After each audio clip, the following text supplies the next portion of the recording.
to join us this evening.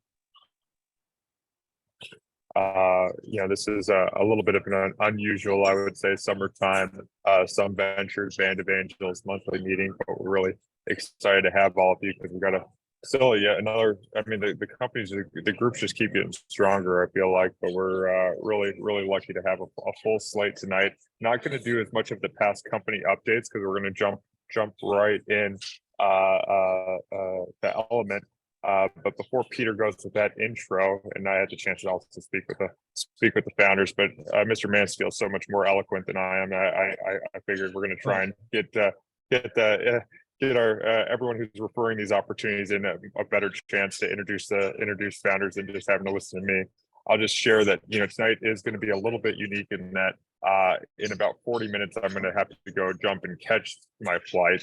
I've been waiting around for all day. And Bill Shapiro, who is on the call. Bill, would you give a wave? It has graciously offered to moderate the remainder of the evening's festivities, and then I'll still follow up with all of the founders and actually get a chance to watch the recording for the events or for the pitches that I missed at that point. Big news really on our side is that as a fund, we've now hit 20. We have now 20 portfolio companies. With 12 seed stage investments, 8 pre-seed investments. So making a lot of progress, and actually just recently updated the pitch deck, which you can find on our homepage at sum.vc. If you click on view deck and you just type in the password capital SUM, you'll see there's a whole new executive summary slide at the very front. And within that executive summary slide is a link to our schedule of investments. And we just had our team, our fund administrator allocations show that we have a 41% IRR on the first 9 months. So that's all broken down there for you. So for any of you who are on the call or are LPs wanted to check that out, I think I shared it with many of you, but I'm really proud of the performance of a lot of companies and really excited that we have another great batch coming through this evening. We're going to keep pressing and keep working and funding great startups, both as a fund and also through our angel group partners. And many of you are on the call from TCA and from the band and from Pasadena Angels, and it's just great to have everybody together. So thank you so much for all for making the time. And let's see, what did I forget? Okay, just real quick, the format for tonight's event, and Bill, you're going to be the enforcer for this now, is 10-minute presentation followed by 10 minutes of Q&A. We're going to leaves time at the very end of the meeting for discussion where everyone, I'll be somewhere over California at that time, but we'll get a chance to vote and push one of the companies through. I'll be sure to follow up with all of the founders, and the company that does advance will have the opportunity to go present to the Band of Angels Northern California group as well. Now, that doesn't mean that we won't invest as a fund or that other members on this call won't invest as well. That actually has happened quite frequently. So happy to I see Mazan's on too. Hey, I don't know if I said hi to you yet. Good to see you. Hey, welcome back. All right, with that, I'm going to shut up and let Peter introduce our first company, these two incredible founders here. So Peter, you want to take it away? Yeah, sure. Yes, I was actually introduced to Leslie and Jess from Element by Jean-Michel Arnaud, who's I think probably quite a few of you on the call probably know JM. He's not only about the only French person I actually trust, but he's also got a really good eye for really interesting companies. Element was actually recognized by AngelList and Wealth Fund as one of the top music startups of 2023.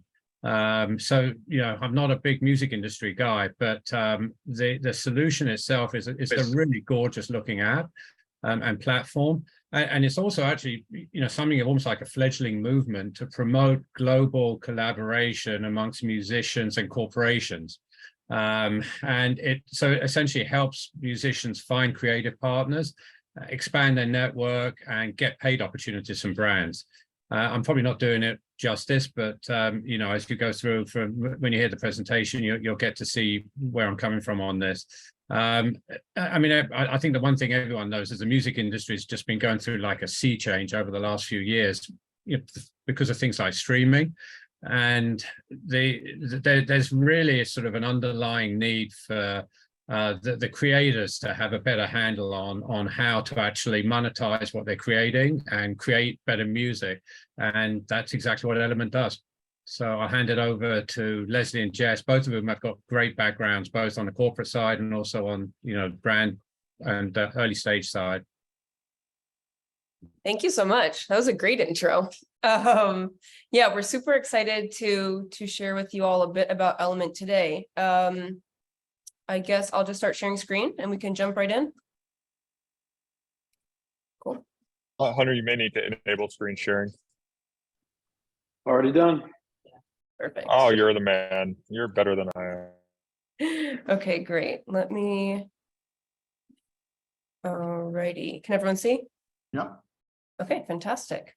So Element is, like Peter said, we are unlocking value across the global music industry by matching musicians and companies around the world. And really what that means is we're streamlining collaboration so that we can increase commercial opportunities across the global music ecosystem. So a bit about Jess and myself. We both met years and years ago working at Nike on the brand marketing team. We moved over to an agency under LeBron and his business partner, and were really inspired by how they approached the athletes that they worked with, and didn't want to just focus on the on-court business, but look at them as holistic brands. So when we first started Element, that was our approach. We worked with independent musicians, and in working on both the brand and agency side and with musicians, we saw a really unique need when it came to collaboration, both with musicians who we worked with. One short story I think helps paint the picture. We worked with an artist who was super talented, emerging, put out a project, and started to see some folks listening to her music and Shazamming in Brazil. Brazil's a very insular music market. It's also really hard to get to. It's expensive to try and get to. And as an independent musician with no A&R support, she asked Jess and myself to find someone at her level to collaborate with. Which sounds like an innocent request, and it ended up taking us weeks kind of scouring the streaming platforms, social media, YouTube. None of those platforms were built for this music specific search. So that's what we focused on when we launched what we're calling Element 1.0, which is the current platform. So in Element 1.0, we are home to a global music community. So we've got members from 62 different countries. And when they join, they set up a profile. Our home feed is very audio driven. So it is a carousel of samples that have been uploaded from members all around the world. You can search a global map and input filters if you're looking for something specifically. And we built in chat translation because we really wanted to eliminate any location and language barriers. So the musicians love it. Not only are they able to find collaborators and they understand the benefit of international collaboration, but they also get unique opportunities to monetize their music. So given the community that we've built, we have kept it vetted. We've got over 1,000 vetted musicians, like I said, from 62 different countries. So now companies have started to approach us interested in finding new musical talent to work with, whether that be licensing music, finding talent for partnerships or campaigns. One example is a New York City-based music supervision company called Racket Club. They've actually come to us to find music for campaigns for NBA, 2K, Facebook Marketplace, BMW, and a few more. So what we're looking to build with Element 2.0, the evolution, is actually a music matchmaking technology. Excuse me. And we started work on this already. The signals have been great.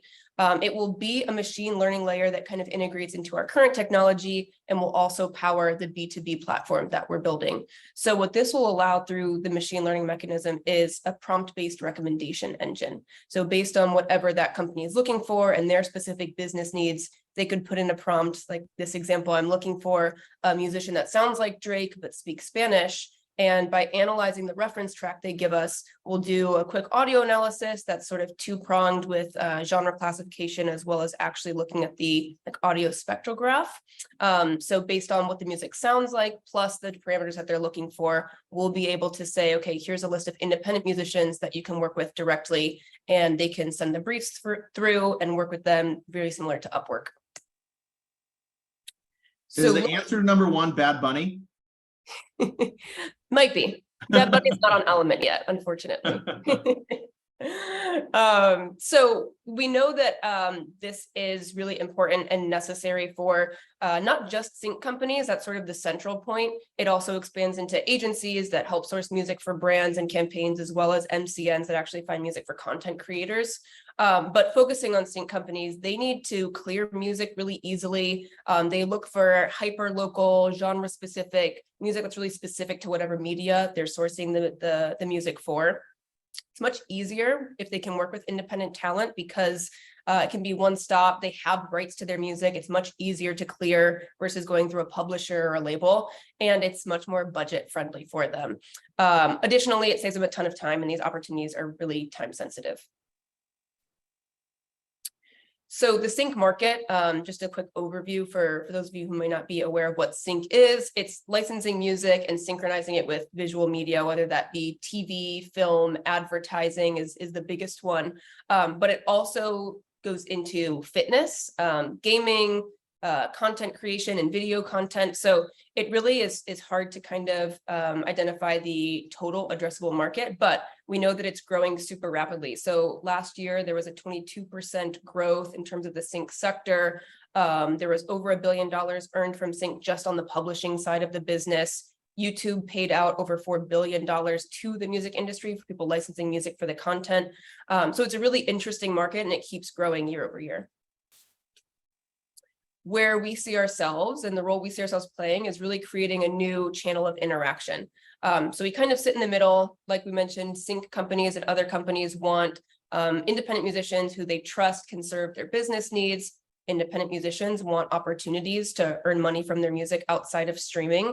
And we will sit right in the middle. So when we launch Element 2.0, there will be subscriptions on both sides. The musicians will opt in or can opt in to a premium model that allows them to use that recommendation engine. Companies will have like a tiered offering, and then for any deal that's actually facilitated through our platform, we'll take a service fee.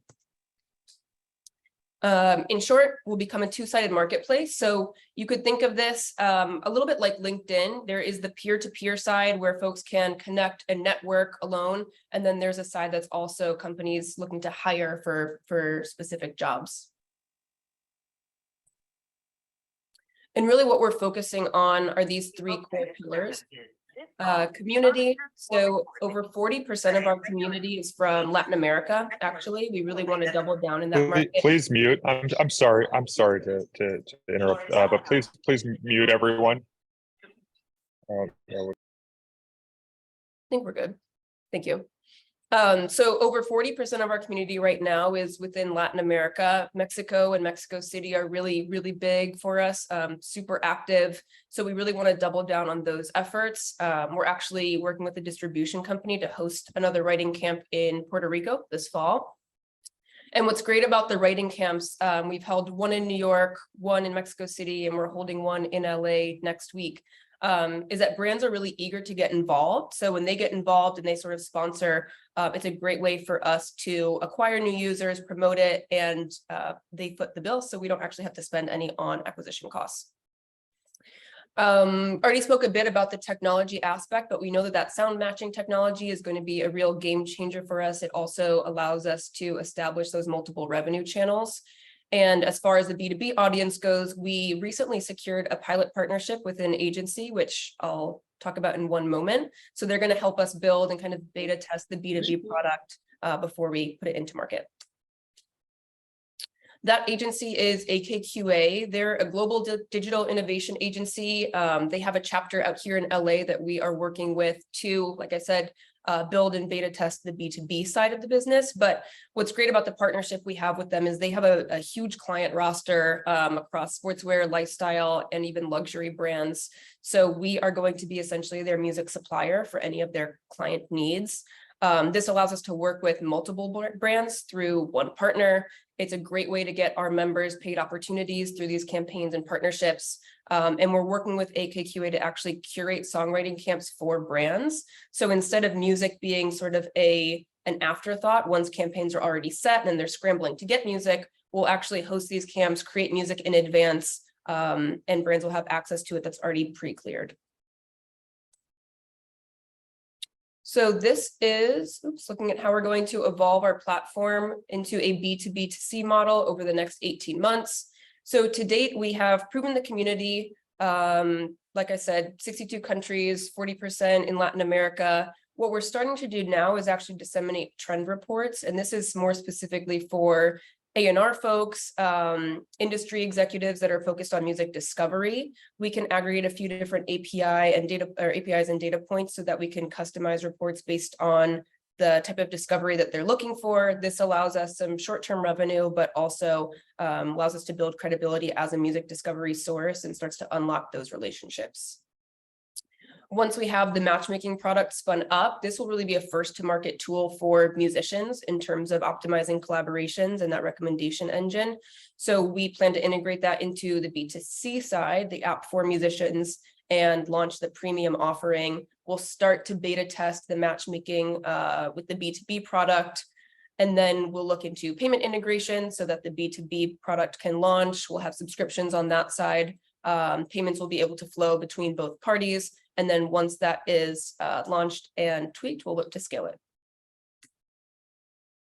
So we're looking to raise 2 million. That's going for primarily strategic hires, building the enterprise platform with the machine learning model and the whole kind of B2B side of the business. And then we do want to spend some money in on brand experiences to activate community in markets outside of Latin America. One specifically that we know is really interesting is Seoul, as well as Brazil, Sao Paulo and Rio. And just a quick note, we recently made official our advisory board. So our advisors are really great. They bring really unique experience, 50 plus years of collective entertainment, community building, and entrepreneurial experience. So we're really excited about them. They've been a tremendous help so far. You can learn more about them when you review our deck later. And that is it. I'll pause now and we can get into questions.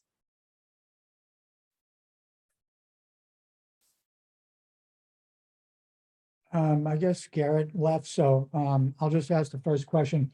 What are the terms of the deal, valuation in particular?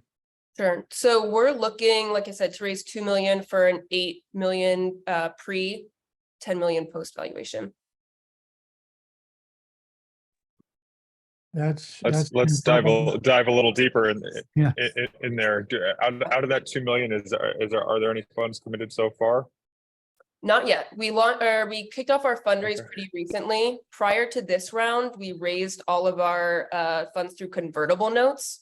So if we do go equity, this will be our first equity raise.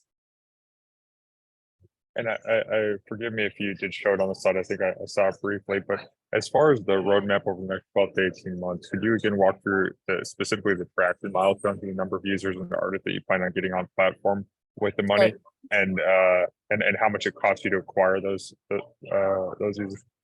Sure. You were breaking up a bit, but were you talking about number of users per milestone and sort of acquisition cost? So if we're thinking about it on both the B2C side, which would be the musician side, and the company side, it's a bit different. From the musician side, we actually don't necessarily need to hit a huge degree of scale since it is vetted musicians. We're going to introduce a sort of reputation system so we can open it up a little bit more broadly.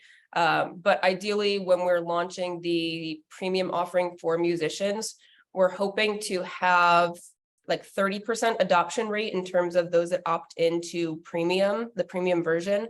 And we know that like the total overall number of musicians in the world that we could capture would be between like 8 and 12 million. We're focusing on a very specific tier. So because we're matching for B2B opportunities, we know that we could be, very successful with even having like 5,000 to 10,000 musicians of that caliber on our platform.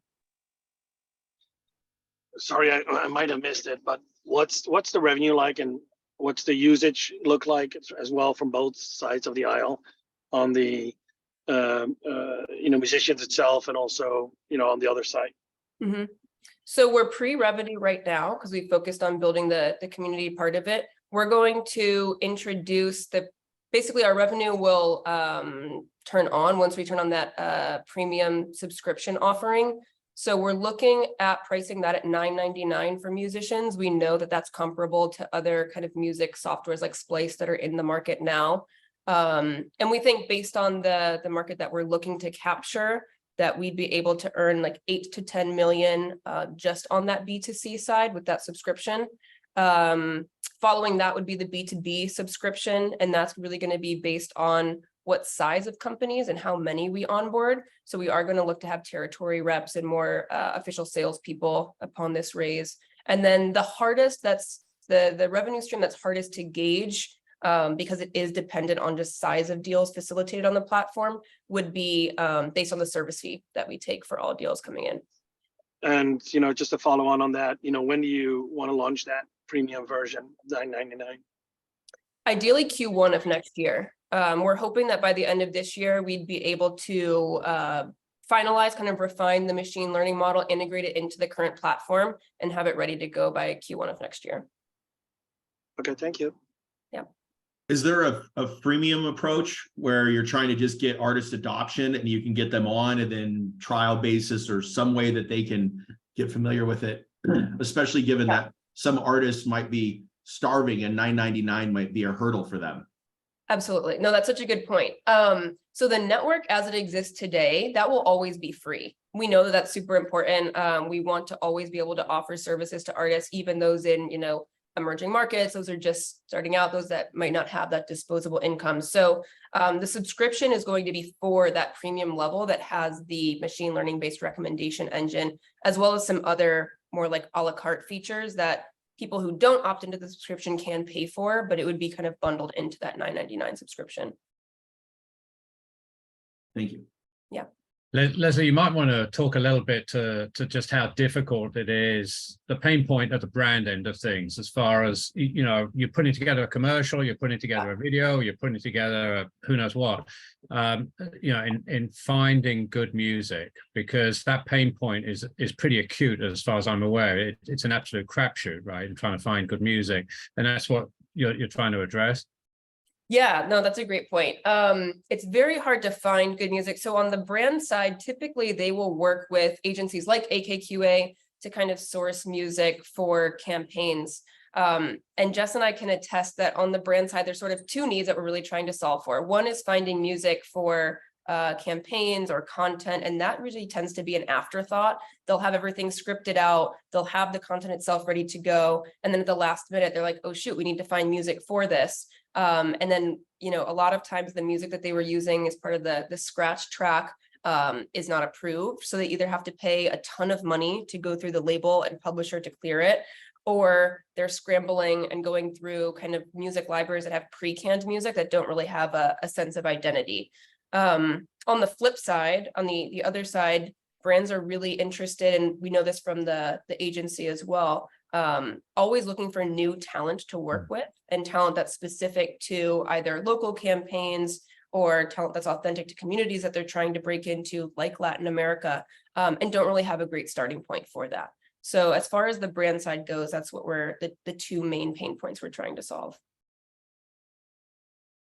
Leslie, does it Okay, extend great. into the Hey, no, recommendation? Kevin. Hey, Kevin, I'm sorry. I'm sorry. Maybe we can take that question in chat, just because I'm looking at time and I'm realizing that we're gonna got the other presenters. So Leslie, the one thing we encourage you to do here is stick around for a little bit and answer follow-up questions via chat, so we can make sure we can get to all of our presenters this evening. But thank you and all of the presenters so much, because I'm not going to get a chance to thank you guys at the end. I'm going to move over to my cell phone and listen as I board the plane to as many of these as I can.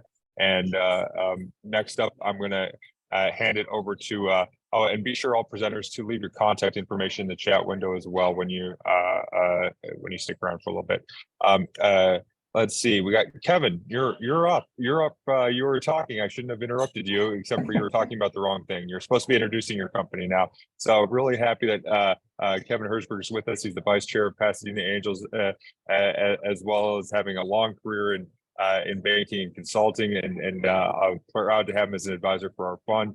He's going to introduce our next presenter, Staircase AI. So go for it, Kevin.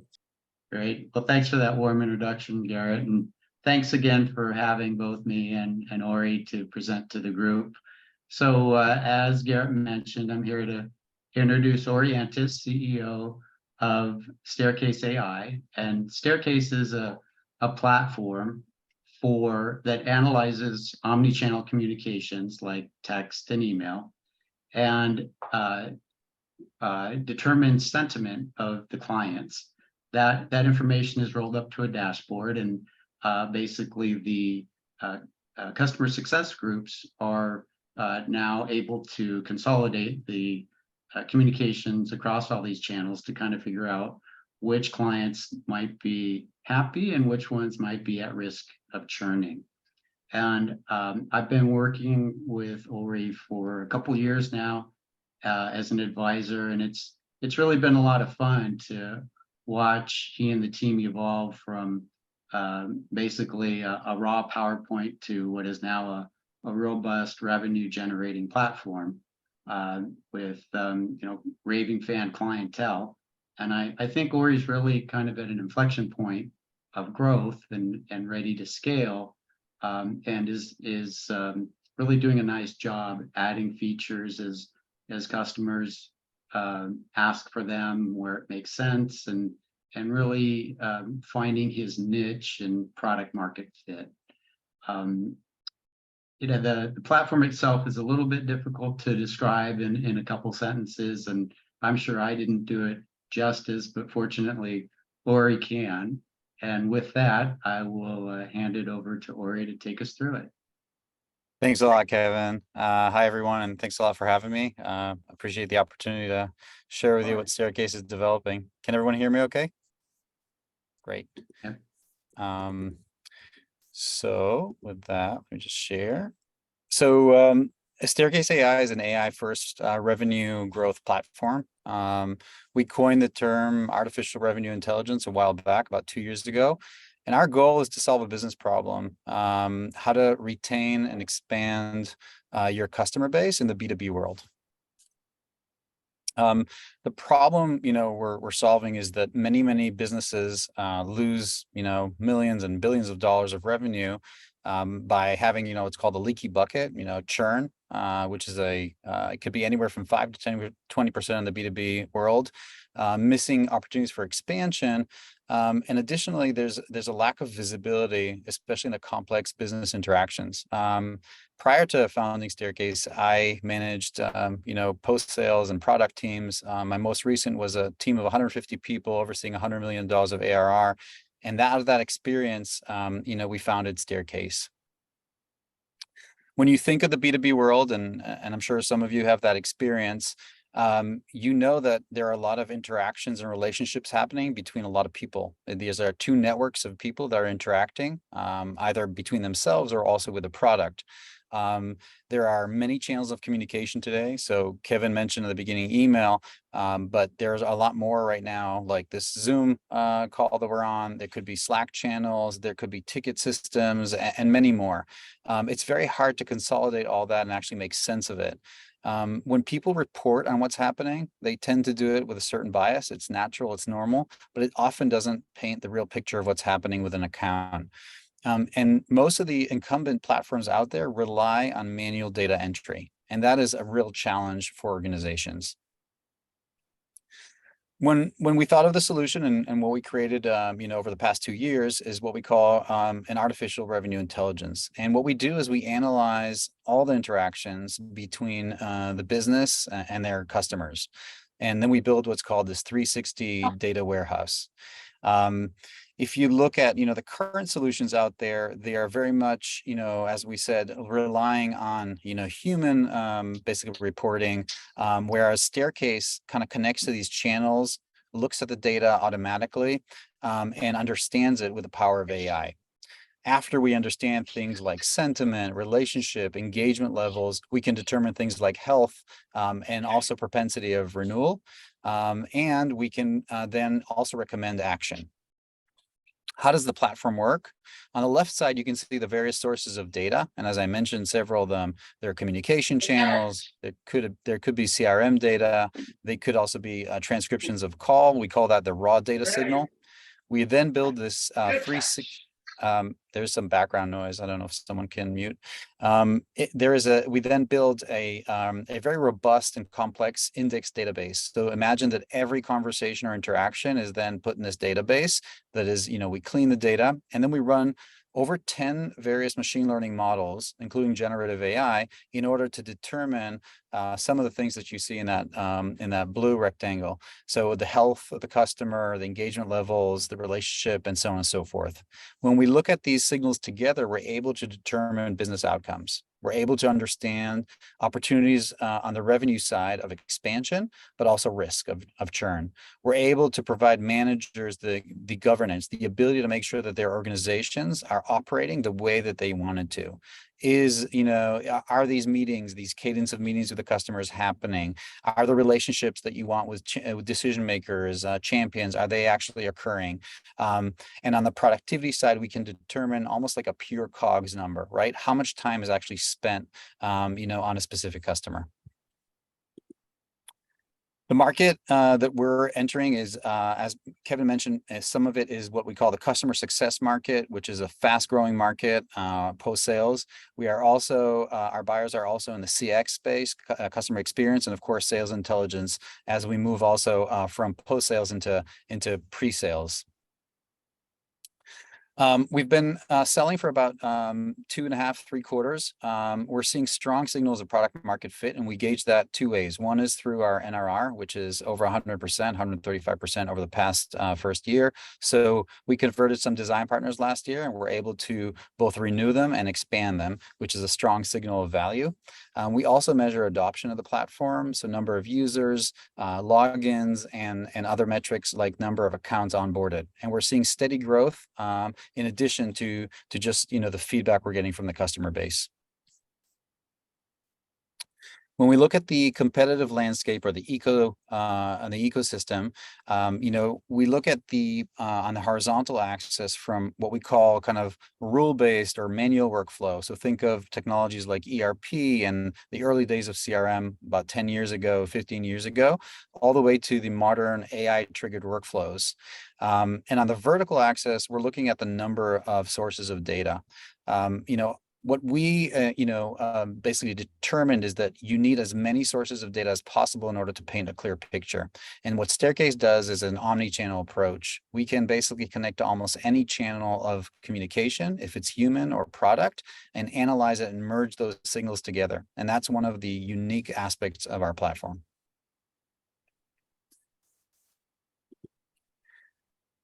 From a go-to-market and a business model, we are a SaaS B2B enterprise software, so direct sales. Our leads come from 2 sources, inbound, so that's content that we put out there, things like webinars, SEO, and social, paid social.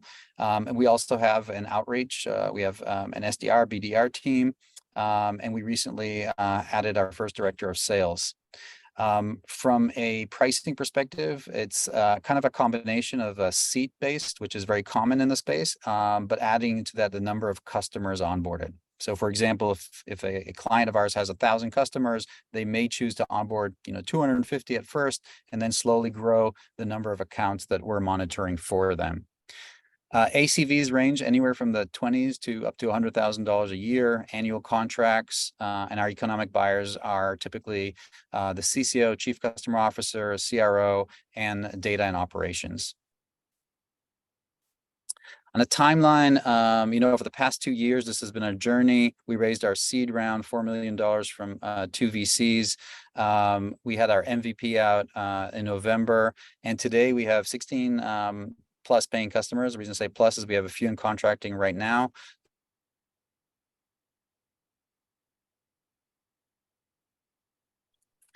From an ARR perspective, we are close to $250,000 of ARR, and should reach about 300 in the next couple of weeks. Our plans are to kind of jump from that orange dotted line to the blue one with additional funding, and we're seeing strong traction, as I said. So we feel that with additional funding and more go-to-market effort, we can jump that curve and get to about 1.4 million in Q2 of next year. So we're looking to raise 3.5. Out of the 3.5, one has been already committed and already it's in the bank by our existing investors. So we're looking for an additional 2.5. The funds will be used mostly to grow revenue and pipeline so that we can get to that A round, conditions, which today are somewhere in the range of 1 million plus of ARR. And we're expecting to do that mid 24 and to be EBITDA positive roughly 2 years later. Most of the funding will be used to go-to-market efforts, so about 56%. And then the other remaining is between R&D and other purposes. Staircase is a US C Corp with an R&D center in Israel. I have spent half of my life in Israel growing up, so I have a strong network there, both on the technology side and on the investor side. Our team is split between the two countries. Obviously, I'm based here in the US, as well as Kate, who's our director of CS, and Francisco, our director of sales. And then my co-founder, Lior, who is our CTO as well, is based in Israel with the R&D team, and Sivan, our VP of marketing. That's the story of Staircase. Any questions? So you did great. Garrett left us a little behind schedule, but you filled in the time really efficiently. So good for that. Can you remind us again of the valuation on the 3.5 million that you're asking for? Yeah, so our original round was a price round at 7 pre 11 post, that 4 million. And the current one is going to be basically an extension. So we're starting at 11 and expanding from there. Okay, thank you. Questions?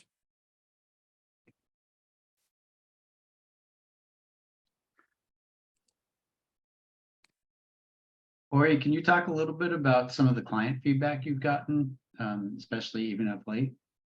Good question. Absolutely. So as I mentioned, we sell to, let me just show that here from a go-to-market perspective. Our typical ideal customer is mid-size, a small startup, 10 to 12 people.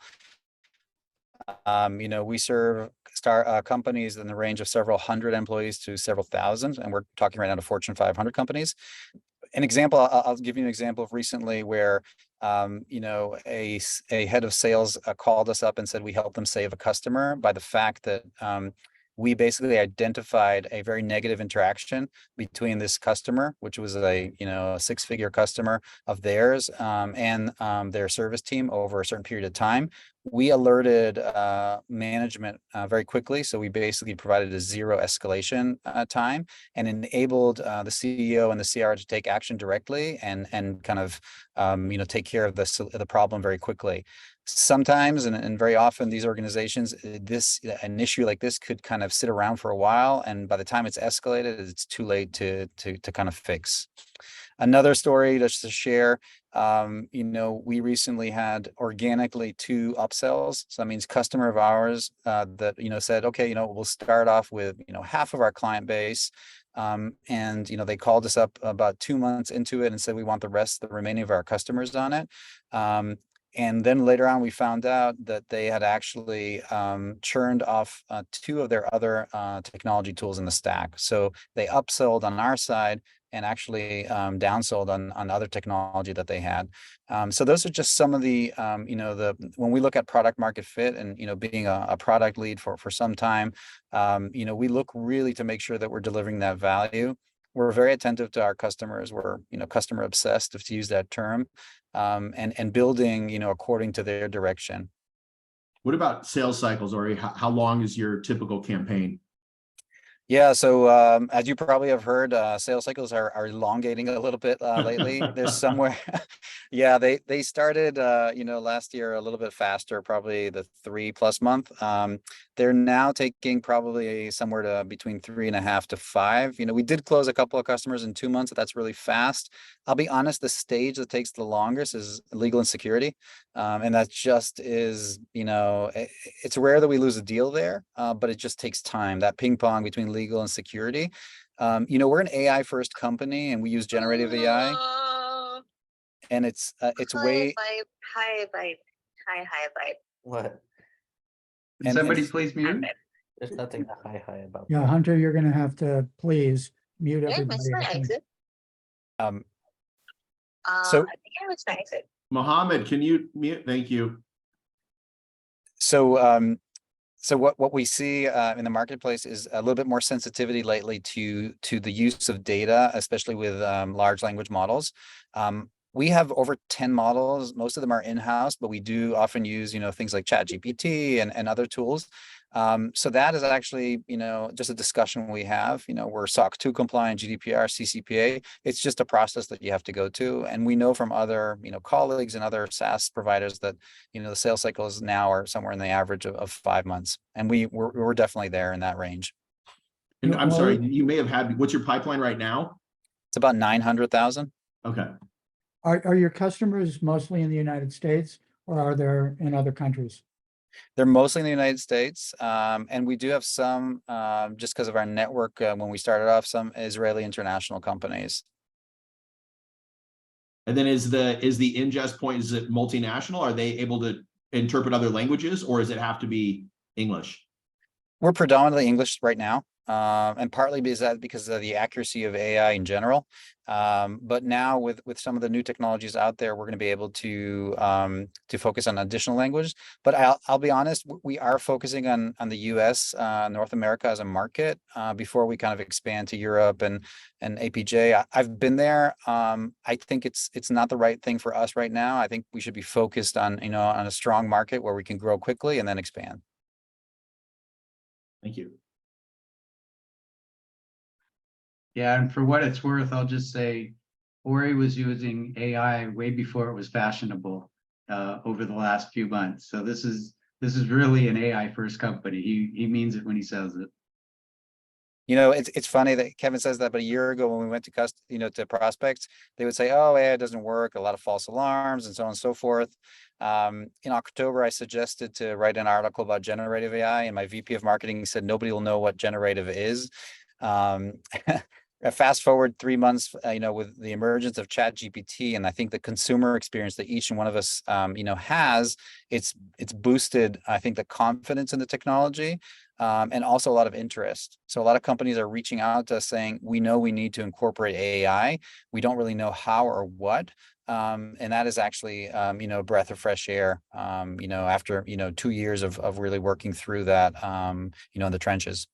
It had a lot to do with finals and students to, needing ChatGPT done. Yeah, I'm gonna have to be the bad cop and say time is up. If you could please leave your email in the chat, we'll move on to the next company. Great presentation. Really appreciate it. Thank you very much, everyone.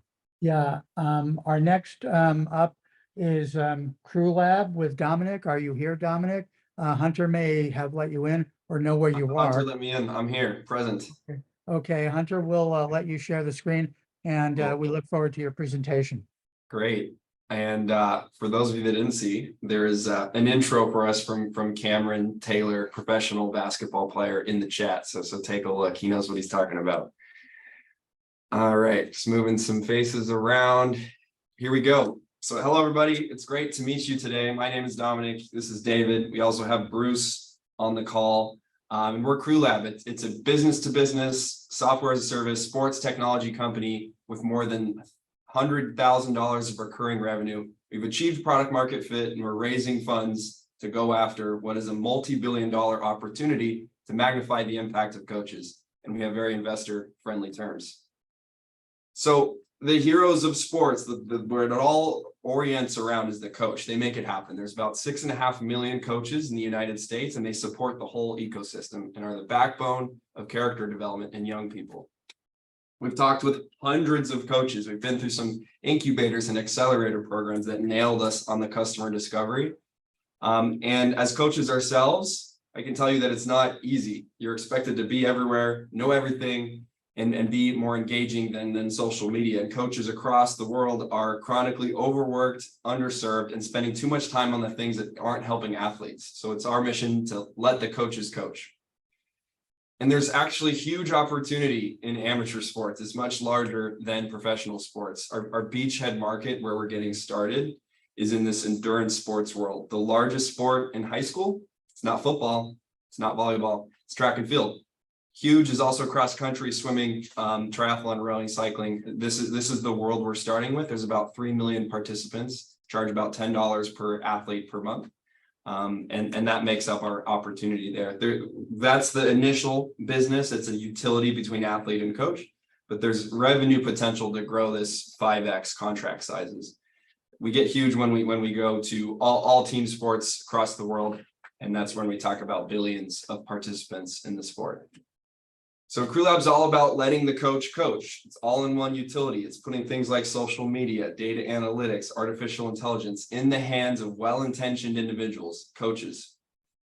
So how it works is you load your whole team up on a central hub that centralizes all the content, all the athletes, all the information, and it's in a familiar, user-friendly interface that athletes love to experience, sort of like an Instagram style feed for them.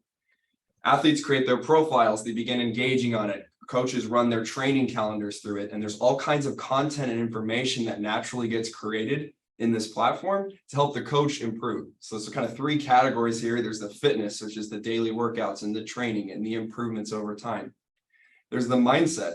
There's a survey done from about 10,000 coaches in the United States. They were asked, what do you feel least prepared for in your coming season? And across the board, they said dealing with the rising mental health epidemic that our kids are facing. So we give coaches the tools to be proactive in their approach, to understand the mood and the sleep of their team and integrate it in their planning. And finally, the third category is skill related. So it's the video reviews, it's the athlete scorecards. We put all of this stuff together, make it really easy for athletes and coaches to take advantage of. And we're seeing rewards of teams that have used it for the last season. More teams are winning. Princeton University is one of our favorite customers. They've had their best season in 10 years. UCLA men's rowing won their first ever national championship, a lot thanks to Crewlab. Our background is there, so we're happy about that. Teams are happier, they're more cohesive, and importantly, athletes are sticking in the game for longer, which is very important for the business case. We look at our business as it compares to the competition. We have to think back to competitive alternatives and everything that a coach is responsible for doing.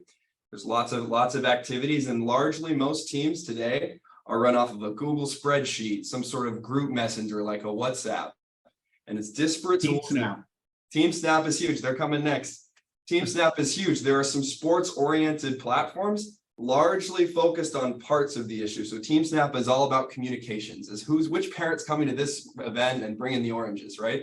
And we're trying to synthesize a lot of these layers. So we're not necessarily saying we're best in breed in each of these categories, but as coaches and speaking with coaches, we think we're making the most streamlined user experience for the coach to solve their problems, their entire workflow.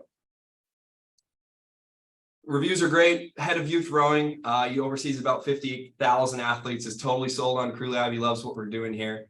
Princeton coach, 10 out of 10. It's so good. We're seeing our value proposition being proved with testimonials and with data that's coming back. And we're working with some top tier teams. These are the kind of teams that don't mess around with software that doesn't work. They don't keep you around if you're not making their team perform better. UCLA, USC, University of Texas, University of North Carolina, Para-Olympic team. These are very serious teams that trust Crewlab. We found product market fit and things are starting to heat up. So you're looking at exponential growth in our athletes and coaches that join the platform, and our content and our data and our recurring revenue. We're very proud of our capital efficiency. We've invested around $300,000 to build a business that's improving the lives of thousands of athletes and earns over $100,000 in annual recurring revenue. We have about 60 teams, 3,000 athletes, 4 countries, 3 sports, fantastic retention, fantastic net promoter score from our coaches, fantastic reviews from our athletes. It's a very strong product. The goal of this raise is to get it into way more hands, way more teams. We've proved the value, and now we need to get it out there. So this business can scale to be very large, $100 million plus. And we do this by strategically stepping through the markets, as I've indicated in the market sizing, endurance sports, team sports, international. And you'll get the sort of returns that you all would expect in a venture company here. So now I'd like to introduce the team. We understand that this is this huge opportunity, so it becomes an execution risk. Is this the right team to solve the problem? the origin story of who we are is we come, and I can see the boathouse right now. We come from the UCLA men's rowing team. David was my co-captain. I started it with my coach at the time, Simon Hoadley. We are united because we took a program that was relatively obscure in the rowing scene and to winning their first ever national championship. And we did that by figuring out how to recruit really well, 3 times the roster size. We figured out how to raise $4 million. We figured out how to use technology and data science to improve athlete outcomes. So my background is in product management consulting. I worked with Disney to launch major projects at premieres of blockbuster films. Black Widow was one of them, and Marvel movies as well. And there's top tier Disney level quality of product design. Simon is the coach of coaches. He's coached for about 25 years, all kinds of sports, and he's from New Zealand. He brings a totally different perspective, and he's been tinkering with these ideas for years. David, you want to say hi? Yeah, absolutely. And Dominic's humble. He's really, really incredible when it comes to building these products that coaches really need. Thank you.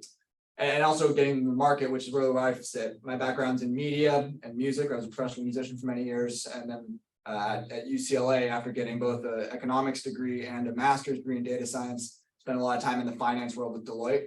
And what I realized is that what keeps all these teams in common is a strong community. So now my COO role is really going to market, building the biggest community of coaches in the world in order to engage us, not just with a good product, but also giving coaches a whole suite of tools that they need to coach really well. Yeah, that's right. Very, very lucky to work with you. This is our second round of fundraising. We've raised $520,000 in an angel round. It was oversubscribed. Some amazing people on this list. Pat Manning was the lead. He's got a silver medal in the Olympics. And Bruce Kearns is on this list too. Bruce, you want to say hello? Introduce yourself.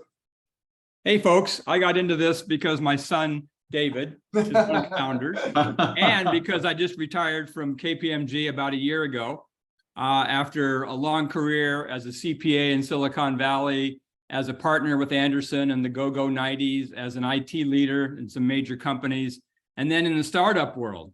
My first startup, Supply Base, in '99 was acquired by i2 Technologies in the year 2000 for 20 times the invested capital. $380 million. Then went with a couple other startups back into the corporate world. But glad to be an investor and an advisor of these guys. We're lucky to have you too, Bruce.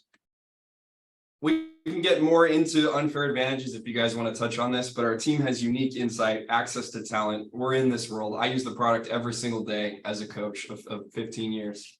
The data that we're collecting, thousands of data points a day, we're feeding back through proprietary algorithms, feeding back into the system to improve it and make the insights more useful. And once a team's on Crewlab, it's going to be really hard for them to rip it out. There are lots of stakeholders involved, and their entire workflow is programmed through our software. Raising pre-seed money right now. The idea is to get traction in our next couple sports, to augment our founder-led sales approach, to be more product-led and bring on four staff. Lots of great liquidity options for you guys to make your money back. We're in regular contact with 5 CEOs of these major sports tech companies, as well as the M&A space in sports tech is really hot right now. And this will be the last slide here. And we're raising the first 800K of this round at an $8 million post-money valuation cap. It's on a safe. Typical investment will look like 50 to 100K, but the minimum is only 10.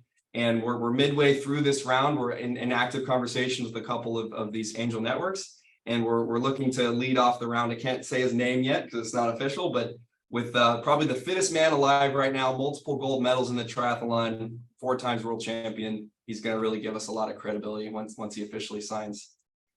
That's Crewlab. Would love to dive in and answer some questions. Dominic, great presentation.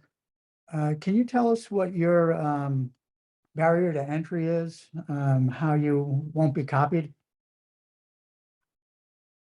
Barrier to entry. So I think what's hard to duplicate about what we're doing is our specific approach to the problem is unique in that there are a lot of companies out there that are going or all into the communications. There's a lot of companies that are going all into the high performance.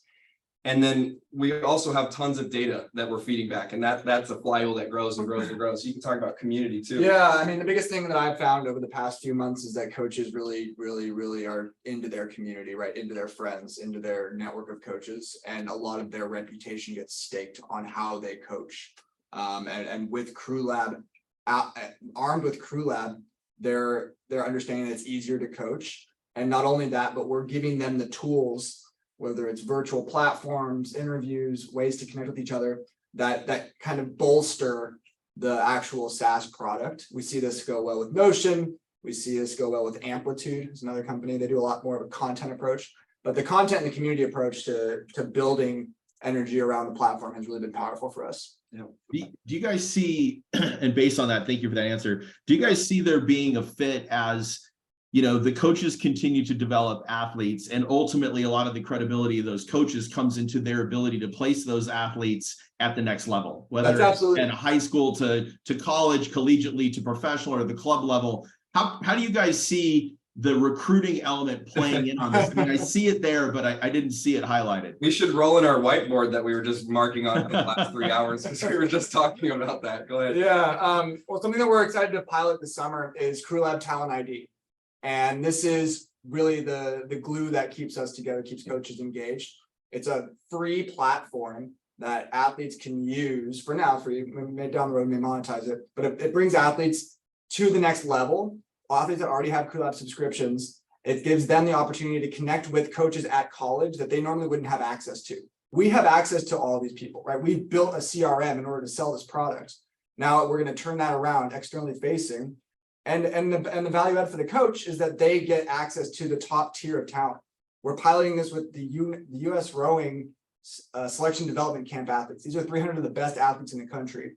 I'm a coach recruiting for college. There's no reason why I wouldn't want to take a look at this.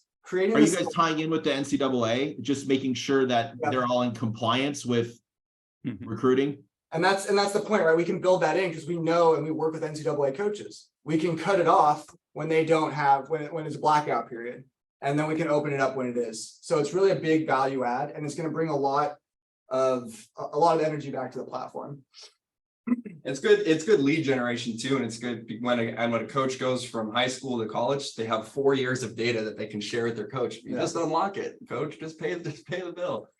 It would be interesting too if the athletes are able to stack rank. If you're able to offer an ability to say, okay, you know, there's a team player in X sport, they're a pitcher, what do their metrics look like against all the other kids that are using the platform, or for that athlete to compare themselves and say, hey, am I unique or am I one of 1,000?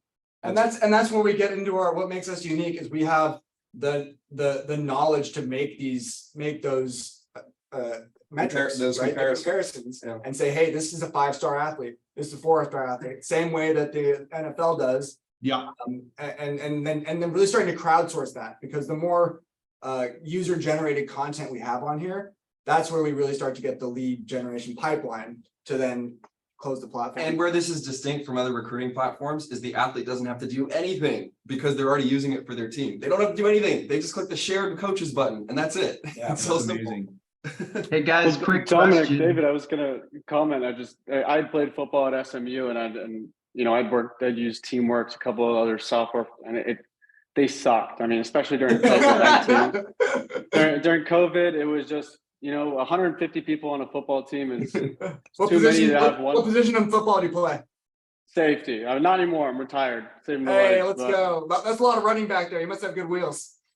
Used to. One last Used question to. before we go is, are you focusing on any particular sport in high school or college first? And if so, which one might it be? And I'll give you 1 minute.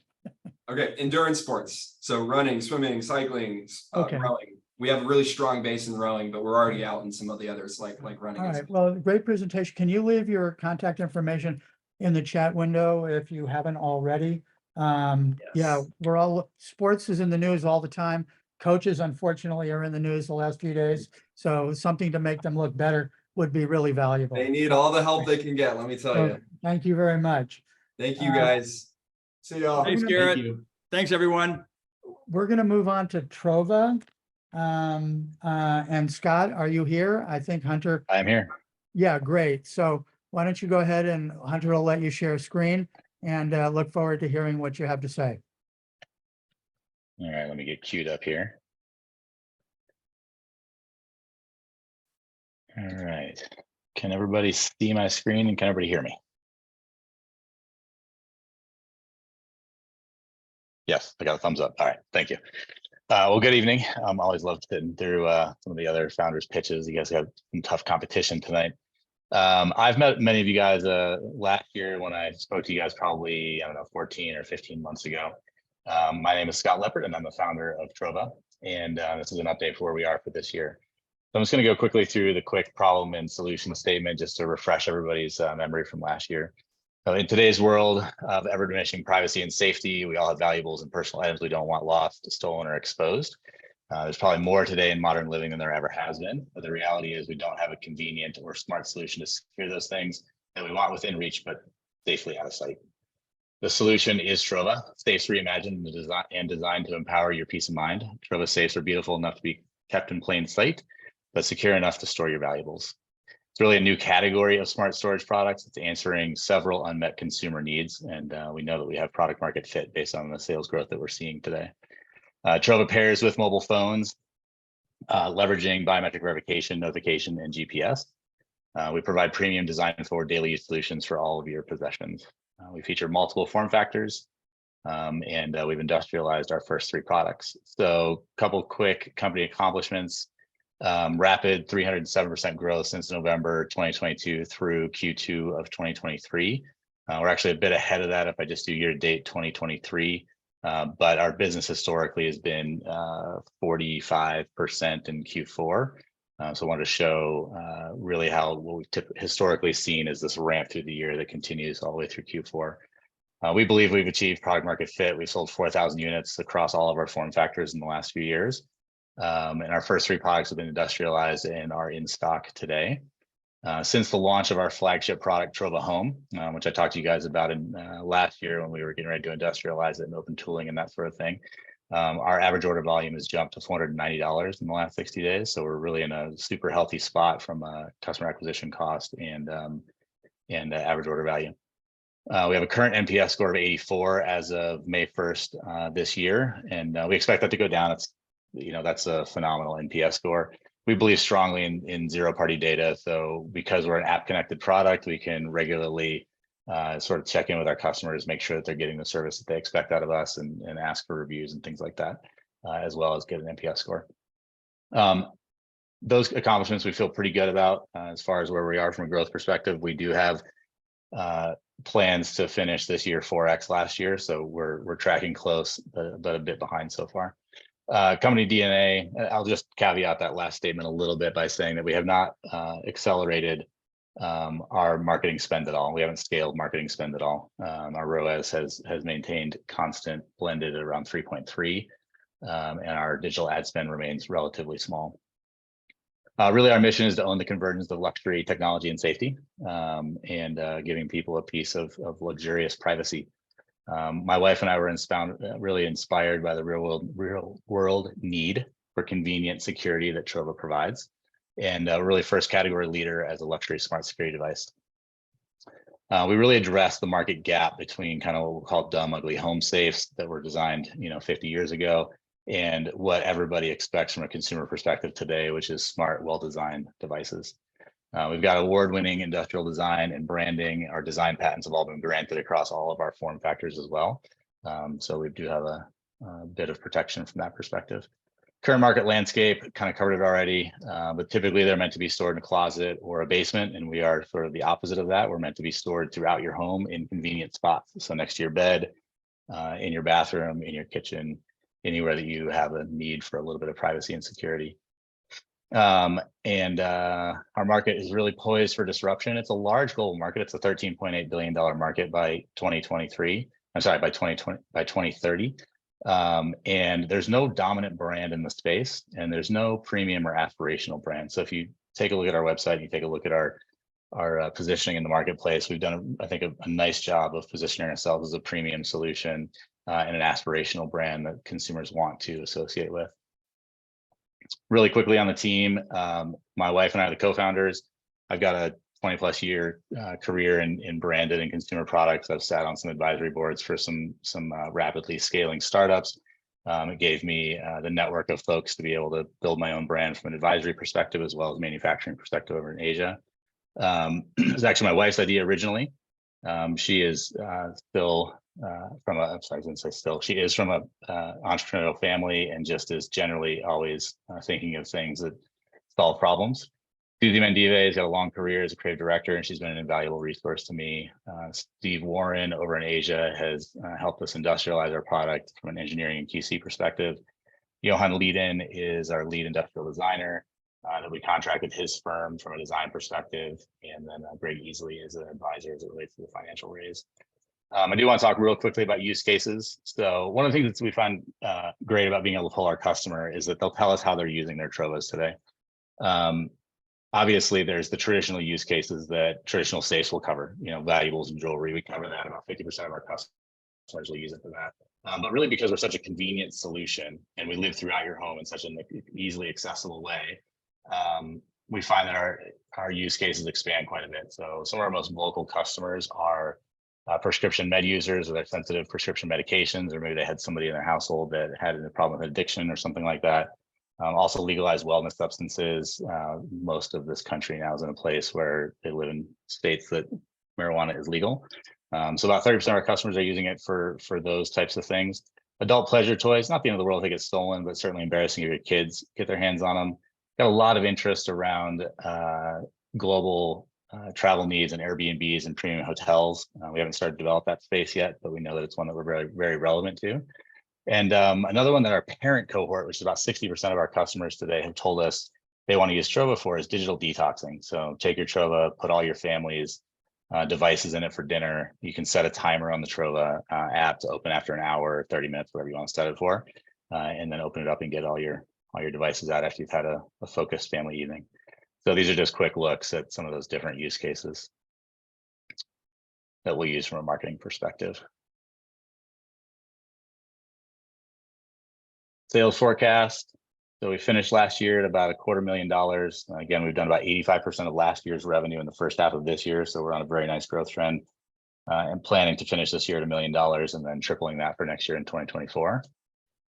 And seed round terms. So last year I came to you guys, we had full commitment to the full $2 million round that we felt confident was going to get oversubscribed through the network at 2.5.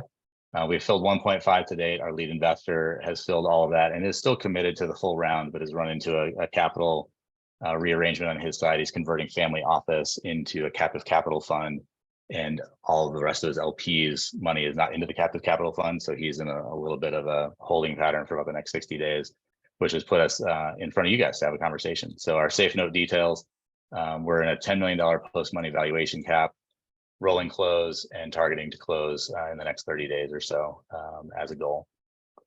Some quick fast facts, and then I'll finish it up. 13.8 billion is the global safe market, total addressable market. Although I think that if you looked at us in those terms, you'd be missing the reality that many people don't buy safes today, and that we're really a solve in turning consumers on that typically would not buy a safe into buying something that's super useful. Think about people that rent houses or rent hotels, or I'm sorry, their apartments. And the reality is most people, millennial and younger, don't buy that traditional old safe, and they are all parents now. And I consider all, but many of them are parents now. So we found great traction with that consumer cohort that just wouldn't buy that traditional safe. So we are hopeful that who we're turning on is non-safe buyers into buying something that's super functional here. Smart home market's 100 billion.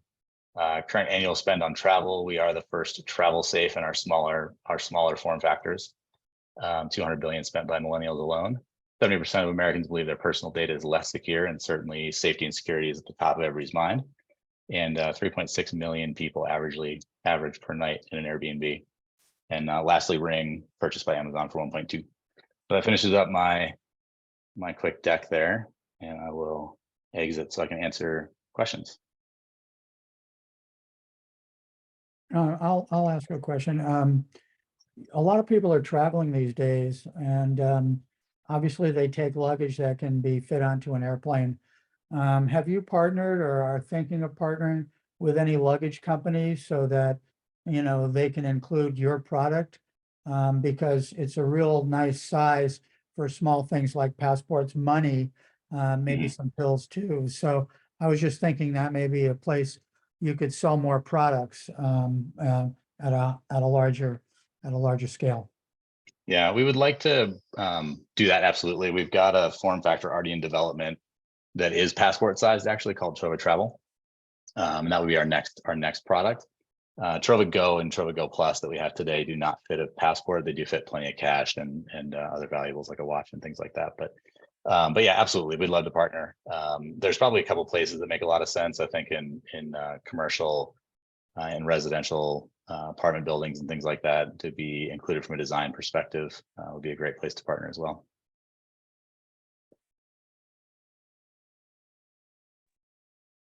Don't be shy. Another thought that I had was, people are talking all the times about gun and suicides and, storing guns. Is your device capable of alerting other people when someone opens it up, if you want to add that functionality? Yeah, so Trova Home has all the features that you'd expect from a smart perspective. It's Wi-Fi connected. You, as the primary user, can authorize secondary users. You can remote open it if you'd like through the web, and you can certainly be alerted when anybody else that you've authorized to open it opens it, as well as if somebody unauthorized tries to open it. Obviously, we did build in NFC as well. We don't have the SKU created, but we will be selling an accessory wristband down the road, so somebody could just swipe past the NFC reader on the front of the Trova and get instant access. So, for personal protection items like mace, we're a little bit shy of marketing the gun space, to be honest with you, for a couple of reasons. There's a lot of solutions out there, and we're such a design forward product, really obviously capturing a very modern, clean look. Typically what you see in the traditional gun safe market is like a lot of things on the storage device, like fingerprint reader and key code and keys and all that kind of stuff. Again, lots of redundant systems so that there's always a fast way in case of a home intrusion. We didn't want to design that way because we want to be overlooked from a theft perspective. And so it really meant to be something that sits on a bookshelf and somebody would run right past as they ran to the basement or the closet where the traditional safe typically is. So yeah, guns for sure. We know people are going to put them in there, but it's not something that's going to lead from a marketing perspective for us. We feel like there's lots of other things that are underserved today and don't have a solve.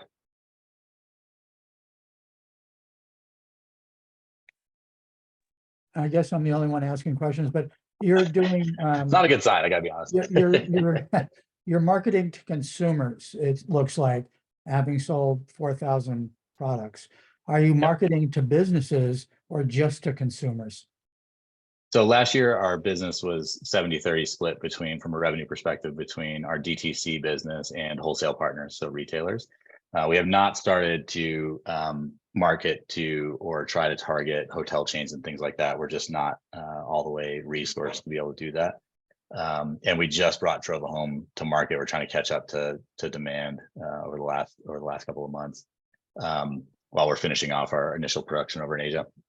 But it's certainly on the roadmap. I think specifically in the premium hotel space, there's definitely an argument to be made that most travelers don't feel all that secure with the traditional hotel safe, and being connected and sort of always in the know with what's going on with your Trova back in your hotel room would give high-end guests a lot more peace of mind. I'll pile on. May I ask about your marketing funnel? How knowledgeable are you at this time about where you advertise and where you get the consumer to actually buy your product at this point? I would say that we've got more optimization to do as it relates to our digital ad funnels. I think that's a never-ending process, to be perfectly honest with you. But we know certain audiences that are productive for us. We know that our email marketing has been really effective in producing 25 to 30% of our revenue this year, and similar to that in Q4 last year. As far as partnerships and things like that, where we're trying to find customers outside of the Meta platform or outside of the Google platform, we're still testing a few things, to be honest. We've tried a couple things last year. Some worked really well, some didn't. And we've got a partnership this year with a magazine on the East Coast called Whalebone. I don't know if anybody's familiar with that, but they were the group that introduced Yeti to the Northeast, Yeti coolers to the Northeast. And so there's a lot of correlations between kind of our positioning and Yeti's positioning. But specifically, I mean, if you want to get into like the super details about how we're targeting in Meta, it's high household income. It's a luxury interested audience. We actually market separately male to female. Today, our customer base is 60% parents. That's another thing that you can flag in Meta. And then Google's been working great from a retargeting perspective, capturing folks that have been to the website. The other piece of the pie that has been very effective for us is PR. We know that we're building a subcategory of an existing space, so we got to be really clear about kind of what we are providing to the consumer at the same time as we've got to be clear about what we are not providing to the consumer. And PR gives us a little bit more time to be able to explain our story. And so we've had a lot of success from a PR perspective with just instant conversion when we've gotten placements. That's actually pretty knowledgeable, man. Well done. Could you leave your info in the chat, please? Yeah, absolutely. Yeah, I was going to Thank ask you to leave your info in the chat, and very, very impressive. And thanks for the update. I remember you from last year, and there's some good progress. So we like that. We're ready to scale. That's the next phase, right? We've proven concepts. We need a little bit of cash to scale, and that's what we're going to be proving out in the last half of this year. That's what all investors like to hear. We need the inventory to do it though, which is why I'm in front of you guys. Oh, one last thing. Where do you manufacture your products? We are in China, in Shenzhen area. So we'll be able to tap into. I didn't spend a lot of time talking about Steve, but Steve, my manufacturing partner over there, he helped Apple scale the iPad cover on the initial launch of the iPad, and so his company went from producing initial order of 200,000 of those things to producing a million a week, I think was the number in 90 days. And the great thing about producing in that area is that you get a ton of quality engineers that come out of the Apple environment and Foxconn environment. So as a small company, I mean, I gotta say we're proud of our warranty return rate and our customer return rate.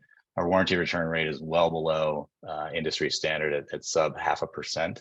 And our unhappy customer return rate is less than 0.1%. So we know that once the customer gets this product in their hand, that they really are pleased with the quality of the product and the manufacturing and the function of it. Well, thanks again, Scott. And we look forward to hearing more in the future about your product. Very intriguing. So we're going to move on to Berri Organics. And Ken, I think you're on the line and you're going to introduce the company for us. Thanks, Scott. Man, thanks. So hi, everyone. Thanks for letting me make the intro. My name is Ken Borkin. I'm a relatively new advisor to Some Ventures, and I also manage the annual fund for the Los Angeles chapter of Tech Coast Angels. We led the last round for Berri Organics and plan to reinvest in this round. And as part of that previous raise, I joined the board of directors for Berri. And what first attracted us to the company were a few things. Oftentimes, or most often, I'd say we're talking about betting on the jockey. And in my opinion, I think in a lot of the opinion of other members of our group at Tech Coast Angels, Jerome is really the embodiment of founder and mission fit. But I'll leave him to tell his story. To me, he's shown himself to be extremely confident, detail-oriented, and still humble enough to seek out help in areas that are outside of his expertise. Second, the category of electrolyte beverages has been both growing and ripe for this kind of all-natural disruption. And if I had to add one reason why we are most excited about investing again, I think it would have to be the significant distribution gains since when we first invested that I'll let Jerome detail in a minute. Finally, the company is on pace to hit some key metrics that VCs are looking for in this space ahead of their Series A, which namely are about 3 to 5 million in revenue and a clear path to profitability. And also, since we've invested, they've done a rebranding and have significantly improved or developed, I'd say, a celebrity endorsement plan. And all of that's really increased our excitement and confidence in the company. And with that, I'll pass it over to Jerome. Thank you for the kind introduction, Ken. It's an honor to meet everyone today. It's our first time presenting to your group. as Ken mentioned, my name's Jerome Tse. I'm the founder and CEO of Berri Organics. We are a mission-based company here in California that makes award-winning organic electrolyte products that you can find in leading retailers today, from Whole Foods to CVS to Target and many more. But before we get into the company, I wanted to tell everyone a little bit about my backstory and what got me started in this company. I was a former Division III college athlete at Cornell University. Unfortunately, on my freshman year on Christmas Eve, I was hit with a cancer diagnosis. And that diagnosis actually spurred me down this industry. It led me to adopt an all-organic, plant-based lifestyle that I credit for beating the disease and staying cancer-free now for well over a decade. But it was what made me, as a college athlete, realize a significant problem in my industry, where sports drinks and electrolyte products were filled with artificial chemicals and ingredients that were detrimental for not just athletes, but also for families. You may have seen articles about our competitors over the years containing controversial ingredients to excess sugar. And even electrolyte products targeted towards kids today contain ingredients that the FDA once deemed as carcinogens. So it's not the best ingredients that we're giving to our families today.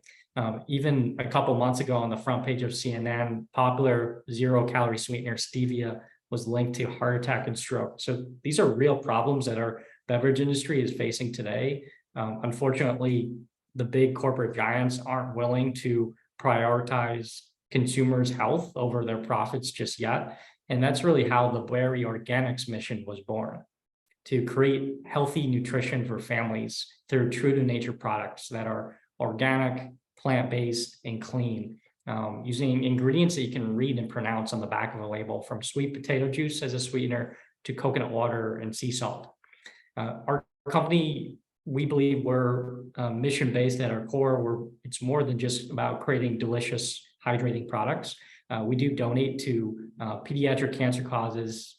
So through our partnership with Wish Upon a Teen, we've actually helped to fund and design over 258 oncology rooms here in Los Angeles for pediatric cancer patients.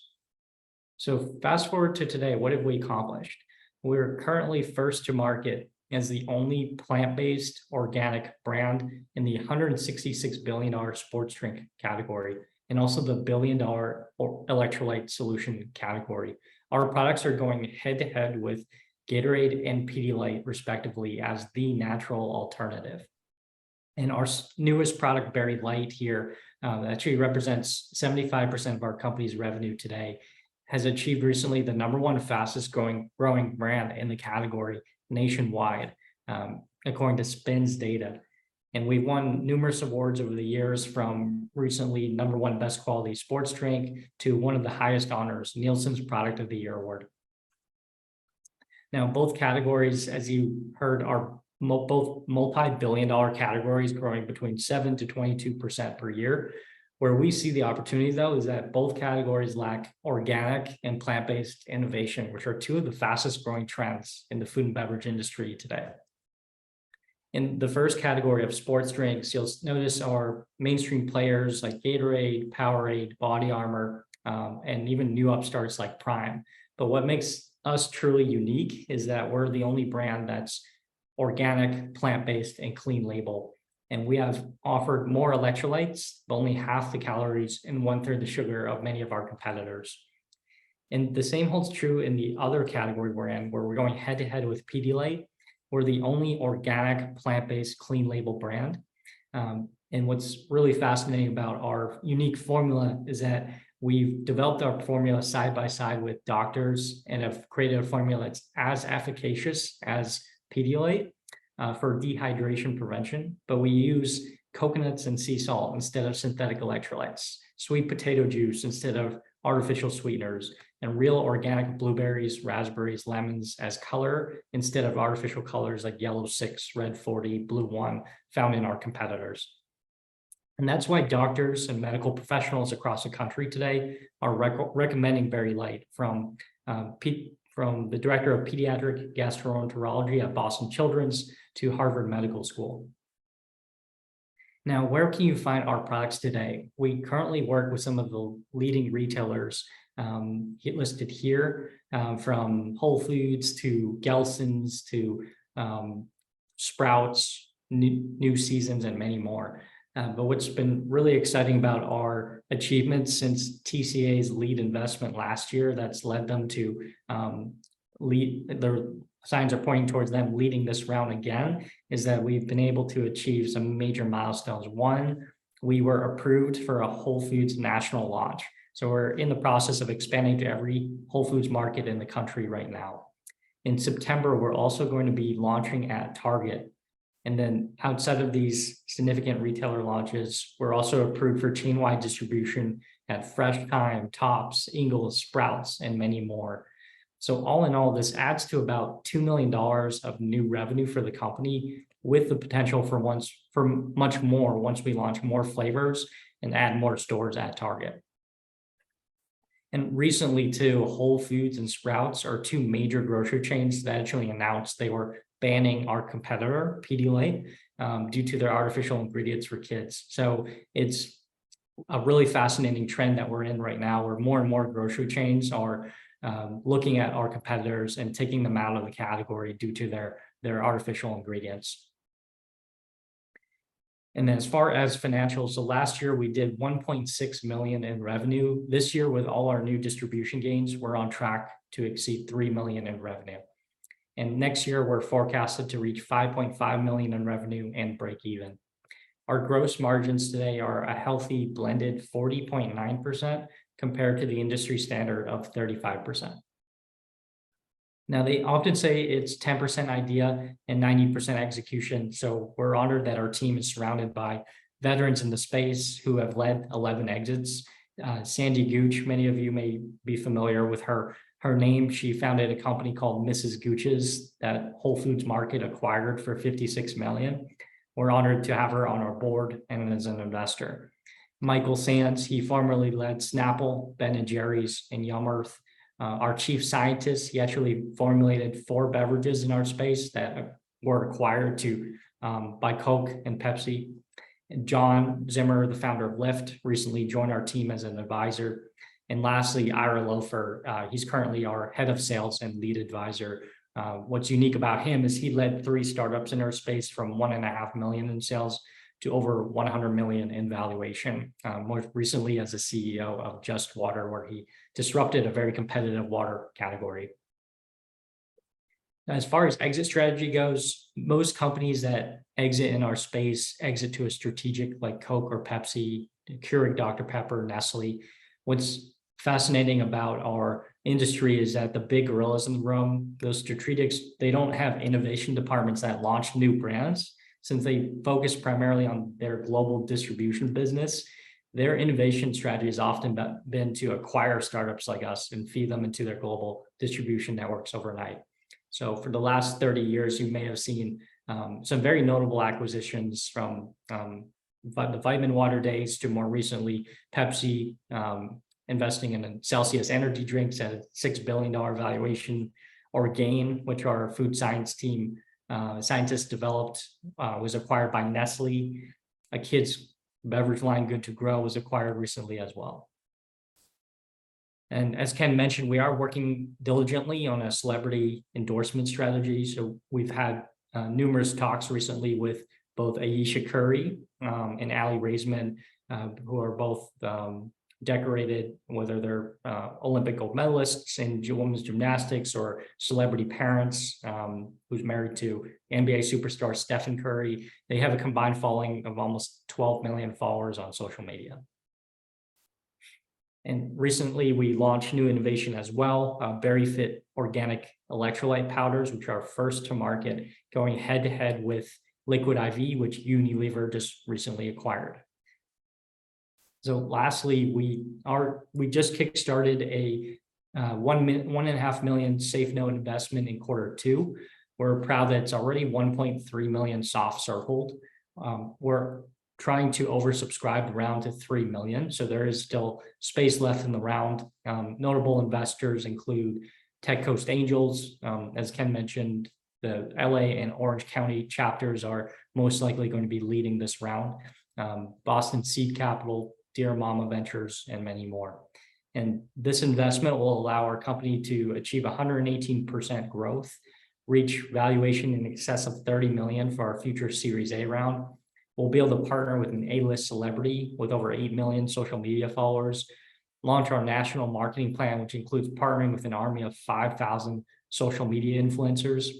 And then finally, we'll be able to expand on innovation and also expand on our leadership team in sales and marketing. We believe that the safe note terms are attractive because of the 20% discount, but also the cap of 17.5 million for comparison purposes. Current sales comps put us at 18.9 million in value today. And of course, when we go out to raise our next Series A round, we're projecting to raise it at more than 30 million in valuation. So we believe the cap of 17.5 represents great upside. So with that, thank you everyone for your time. And I'll leave my contact information here. Happy to answer any questions. Thanks, Jerome. That was really nice. It would have been nice to see Steph Curry with one of your products when he did his event last weekend or 2 weekends ago at Lake Tahoe, when he did a hole-in-one and also won the event. So maybe he'll carry one of your products next time. That would be fantastic. So that wasn't a question, but I'd like to open it up to questions to everybody else. Hi, hey Jerome, my name's Asher. Yeah, I have a question. I'm an original investor in Thrive Market, so I was kind of curious if you have any if you're talking to Thrive Market, because I noted that they were not one of your partners. That's a great question, Asher. So we have not spoken with Thrive Market yet. We think that they're definitely a great fit, though, since even though most of our business is retail, we're definitely creating an e-commerce strategy to grow that to 30% by next year, and Thrive Market's going to be at the top of the list of our priorities.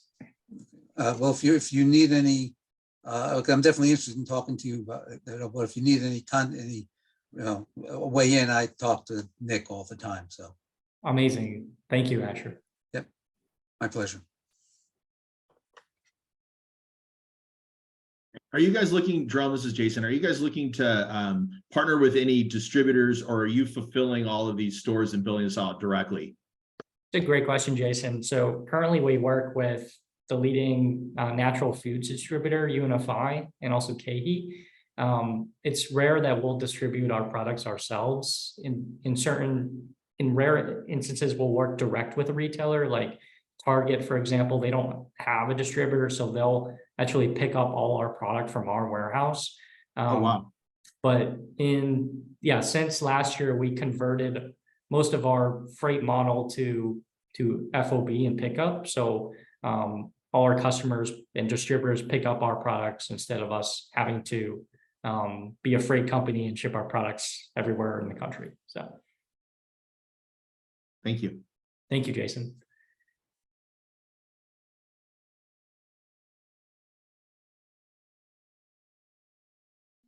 Don't be shy now.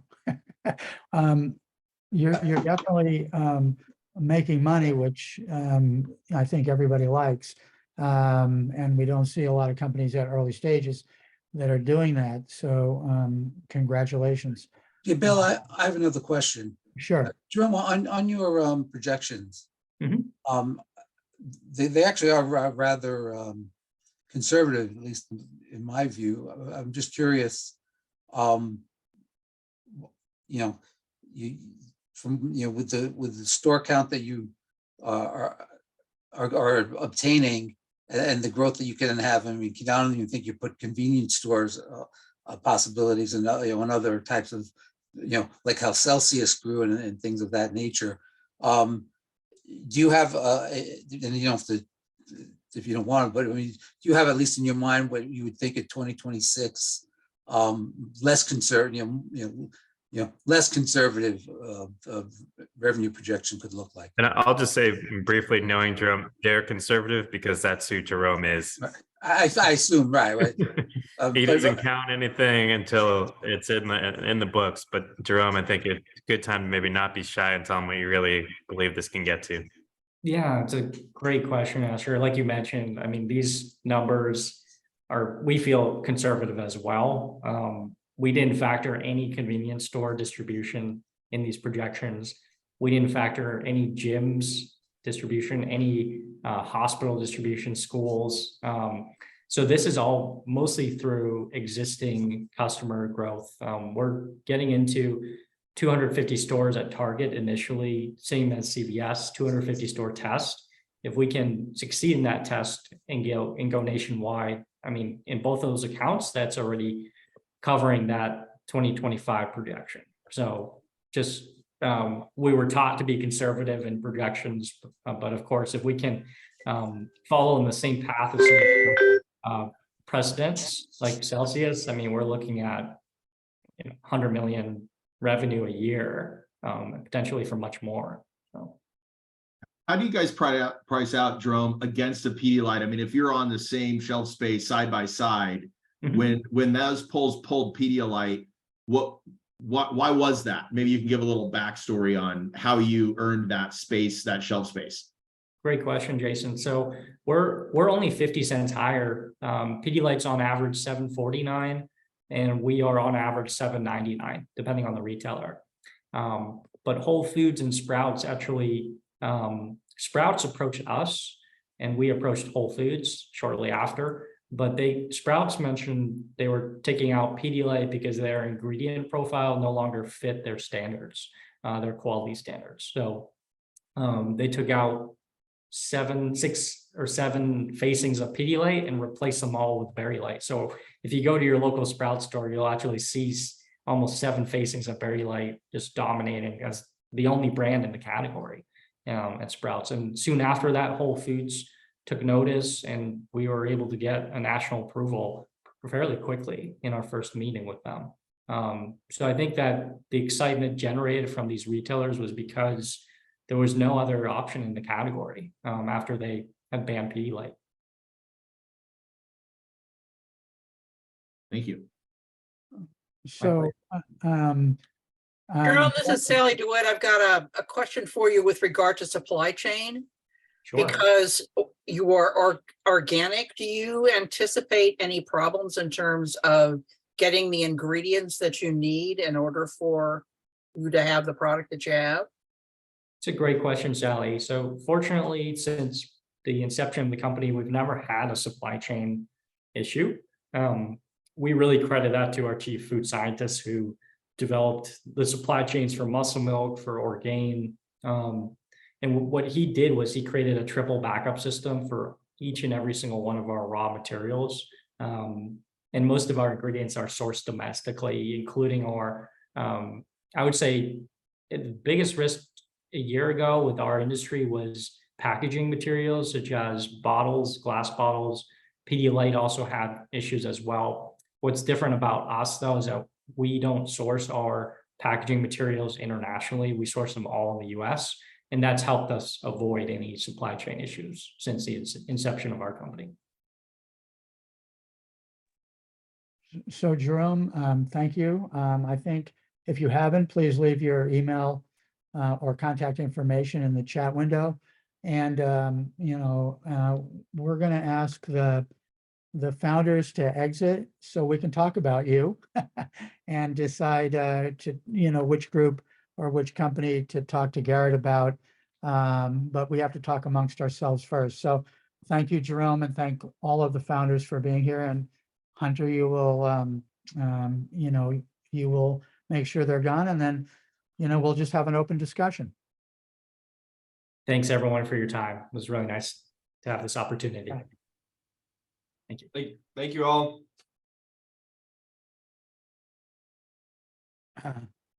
So that doesn't leave too many of us.